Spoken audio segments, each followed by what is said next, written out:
Yes, and in the morning I'd have breakfast with my host mom would make me breakfast, and then at lunchtime I'd have lunch with my host family at their office if I wasn't at school or out with somebody.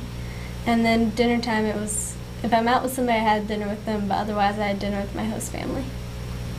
So it was very, very family oriented. And did you have to help your host family cook? I tried, but they said no. That's one thing that, host families are usually very protective and polite, and they always want, to have the best thing for you. But that's great. But did you get to do any other chores? No, I mean, I made my bed, but on top of that, I put away my clothes. Nothing else I could really do because they already had it done and taken care of. Yeah, I think that's one of the difference, I guess, in terms of culture between Eastern culture and Western culture. Because I think in West we're more independent. We're more we want our kids to be more the parents. I think I'm still a kid too. I consider myself still a kid, not married. Kids. But I think Western parents are usually more.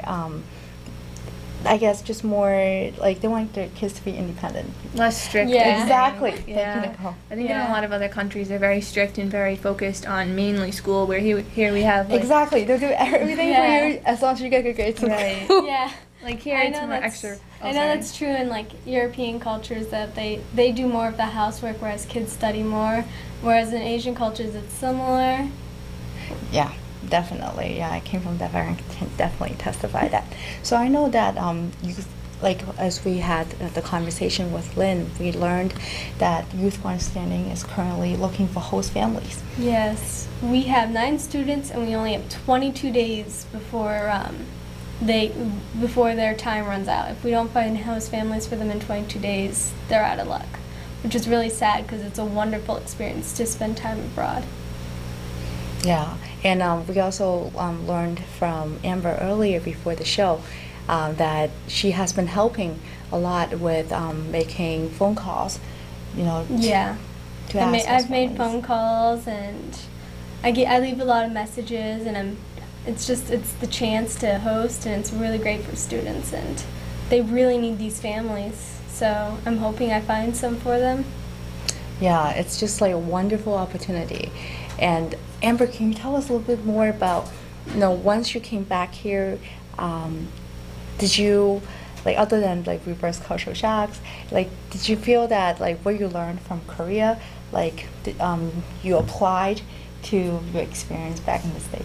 I applied a lot of it back because I was going into school. It was my freshman year going in, so I took a lot of what I learned and I put it into school life, and it's been very helpful for me because it's allowed me to see what I can and can't strive for, even though I want to strive for it. So it's wonderful though, because it's such a big difference in your life that changes you.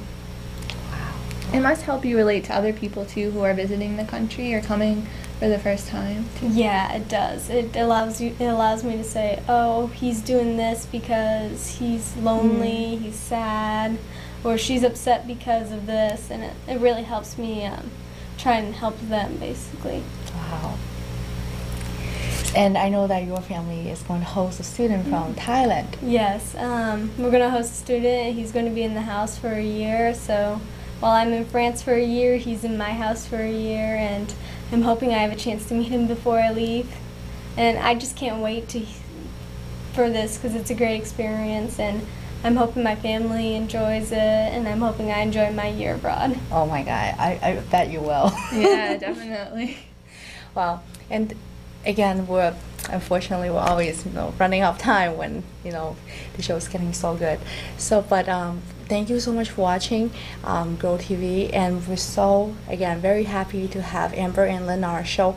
And don't forget to check out Youth for Understanding's website and to see if you qualify to become a host family, and if it's not something you could do at the moment, you could always volunteer. And don't forget, I became a volunteer just now. It's very simple. It doesn't take a lot. So again, thank you so much for being here with us today. And Do you have a number? Oh yeah, we have a number to give out if you want to call Lynn and talk about host family